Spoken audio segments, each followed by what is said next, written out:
అందరికీ నమస్కారం అండి. నా పేరు డాక్టర్ డి విజయ్ కుమార్ నాయక్, సస్యరక్షణ విభాగం శాస్త్రవేత్త, కృషి విజ్ఞాన కేంద్రం, నెల్లూరు. ఈరోజు ఇక్కడ కొబ్బరి పంటలో తెల్లదోమ మరియు వాటి సమగ్ర సస్యరక్షణ గురించి చెప్పబోతున్నాను.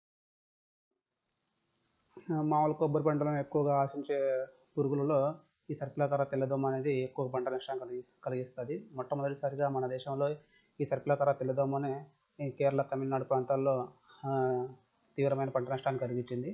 ఈ సర్పిలాకార తెల్లదోమ అనేది మామూలు తెల్లదోమల కన్నా 2 నుంచి 3 రెట్లు పెద్దవిగా ఉండి వాటి రెక్కలపైన ఒక జత లేత గోధుమ రంగు పట్టీలను కలిగి ఉంటాయన్నమాట.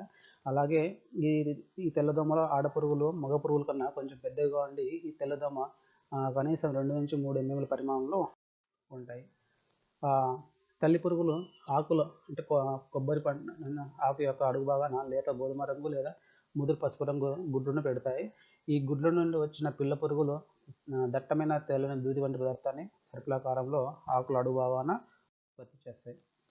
ఈ తల్లి పురుగు కానీ మరి పిల్ల పురుగు కానీ రెండూ కూడా ఆకుల యొక్క అడుగు భాగం నుంచి రసాన్ని పీల్చి ఈ తీవ్రత ఎక్కువైనప్పుడు తేనె వంటి తెల్లని పదార్థాన్ని విసర్జిస్తాయి అన్నమాట. ఈ తేనె వంటి పదార్థం క్యాప్నోడియం అనే శిలీంధ్ర పెరుగుదలకు దోహదం చేసి ఆ ఆకులపైన మొత్తం నల్లని మసి లాంటి బూజు అభివృద్ధి చెందుతుంది.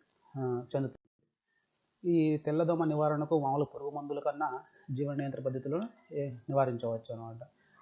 మనం చేయాల్సిన ఫస్ట్ ఏమంటే ఒక ఎకరా కొబ్బరి పంటకు కనీసం 15 పసుపు రంగు జిగురు అట్టలను అమరిస్తే అవి తెల్లదోమలను ఆకర్షించి వాటి ఉధృతిని తగ్గిస్తాయి. అదేవిధంగా ఎన్కర్స్ అనే సహజ పరాణజీవిని కానీ మరియు క్రైసోపెర్లా అండ్ కాక్సినెల్లిడ్స్ అనే పరాణ బూకులను కానీ ఉపయోగించి ఈ తెల్లదోమ ఉధృతిని తగ్గించవచ్చు. అదేవిధంగా ఐసేరియా ఫ్యూమరోసే అనే ఎంటోమోపాథోజెనిక్ శిలీంధ్రాన్ని 1 లీటర్ నీటికి 5 ml, అదేవిధంగా డిటర్జెంట్ని ఒక 5 గ్రాములు బాగా కలిపి 10 రోజుల వ్యవధిలో పిచికారి చేస్తే ఈ తెల్లదోమ తీవ్రతను తగ్గించవచ్చు. ఒకవేళ దోమ తీవ్రత ఎక్కువ అయినప్పుడు 0.5% వేప నూనె కానీ లేదంటే 5% వేప గింజల ద్రావణం కానీ పిచికారి చేయాలి. ఎటువంటి పురుగు మందుల రసాయనాన్ని ఉపయోగించకూడదు.